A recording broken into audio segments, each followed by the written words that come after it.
What's up guys, welcome to Daily Refinement. Today's video I'm going to go over 10 things that you can do as a small seller to compete with big sellers. You guys know a lot on my channel I talk about having a bigger store and how a bigger store and more sales solves more problems, but I want to talk about specifically 10 things you can do when you're a small seller that can help you grow your sales. So please smash the like button, consider subscribing. Let's get into it.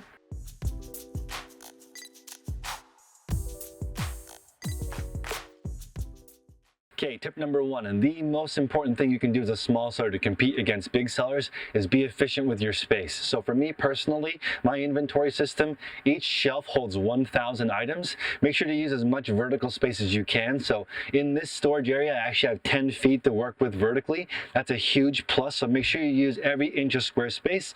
Each unit that I have is 10 by 40 feet, which is about the size of a 2-car garage, and I can do $500,000 in revenue per unit. So I have a really dense and expensive inventory. So I recommend when you are just getting started and you're trying to compete with bigger sellers, you doing it at home saves a lot of money over people doing it commercially and having to pay for expensive commercial space. Number two is don't be afraid to do this alone. I've actually linked an article from Forbes going over 50,000 businesses in the United States that do over $1 million by themselves. So I personally know quite a few eBay resellers that do over $1 million in sales solo. If you do Amazon FBA, I've seen sellers go as high as $3 million a year just by themselves. So that's not all profit, but if you're making $1 million in revenue, most likely you're making at least 10% profit. So you're making a 6-figure income by yourself. So don't be afraid to do this by yourself. Tip number three is focus on first-class mail. Anything that's 22 by 18 or smaller can actually be used first-class mail. So imagine shipping a balloon. Anything under 1 pound is going to give you a big advantage over corporate sellers because most big companies use all FedEx and UPS, and they don't get that discount that first-class mail gives you. So even though it's a little bit slower than priority mail or FedEx or UPS, it's really going to give you an advantage over big sellers. So focus on items that are 16 ounces or less.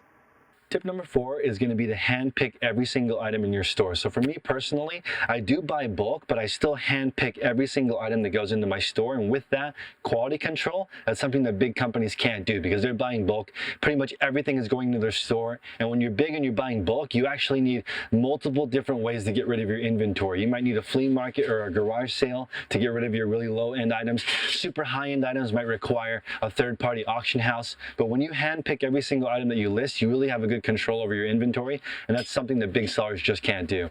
Tip number five is to focus on items that are $30 and less. So I had 96 sales yesterday, 90 of them are under $30. According to Zik Analytics, which is a drop shipping company, over 90% of eBay items sold are under $30, and over 50% of them are under $12. So it's important to understand that most people in the United States are looking for good deals online. So on eBay, I like to focus in the everyday value category under $30 and do more volume. And I recommend that you do not use a virtual assistant because a virtual assistant services cost around $2 per item, and you can't really afford that when you're just getting started and you're small. So make sure that you do most of the work yourself. Don't hire a VA and focus on items that are $30 and less. Tip number six is to focus on relationships. When you are small and you're working with different suppliers, you actually can get to know them. You know where their kids go to school, you know how they're doing, maybe you follow them in their personal life and on Instagram. It's important in the beginning when you're small to develop these relationships because those over time will compound and make you a big business. So for me personally, I have people now that go out and figure out inventory for me. So I give them a specific parameter, a specific buy list, and they bring me back inventory that matches what I'm looking for.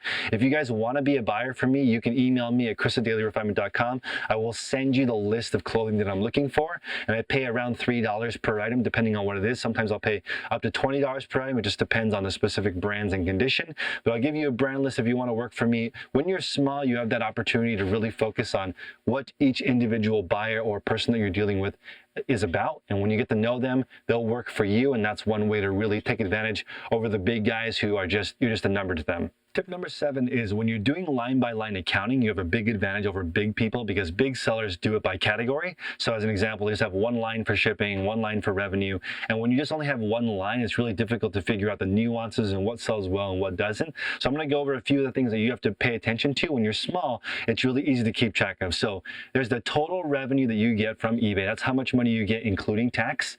And there's the tax rate. So remember, in places like California where I live, the sales tax is up to 10%. So your eBay fees are based on the total amount including tax.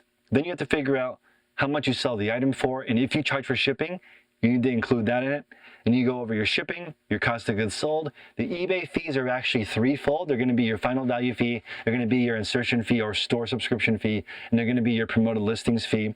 Finally, if you have people working for you or you're doing it yourself, make sure you factor in your time. I recommend that you use $3. Your time is worth at least $3 per listing. Rent, depending on if you're writing off a percentage of doing it at home or you get an external storage unit, make sure that you account for rent. And then finally, any administration like taxes or a CPA or a lawyer, that all needs to be accounted for. When you're small, you can really pay attention. It's a lot easier to do accounting on 100 items than 10,000 items. So that's really important and something that you can only do when you're small. The last 4 tips are all interconnected, so let's just put them all into one giant tip, which is understanding your target customer. For me personally, one of my top categories is sweaters, so I understand what measurements customers want. I understand that they want to know a close-up of the logo, any defects, and you got to hit them with a one-liner. So a one-liner is important. It's going to go over the condition of the item, let people know there's no snags, there's no flaws, there's no stains.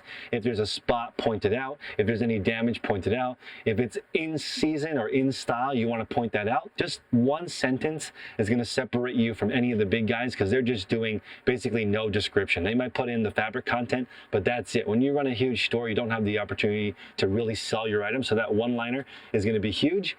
Also, that's going to help you set yourself apart from big sellers because you can start building repeat customers. Now eBay has that coupon tool that you can reach out and ask people to buy from your store again. You can also let people know what time of day new items go into your store. So for me, twice a day when I put new listings into my store, I message previous buyers and let them know, hey, we have new items in our store. I'm also learning how to use the store newsletter, so I'll be sending that out, and I'll also be sending out a newsletter to all the people on my YouTube channel every Friday. So it's important to let your customers know exactly what your value is, how often you're pointing it out, and that's really going to set you apart from all the people on eBay that are bigger and don't have the time to put that personal touch on it. And over time, as you add this personal touch, you will become a larger store, and then you'll be able to take advantage of all the parts and advantages of being a bigger seller, which come with economies of scale. So I appreciate you guys. Please smash the like button, consider subscribing. Also, join our Patreon group.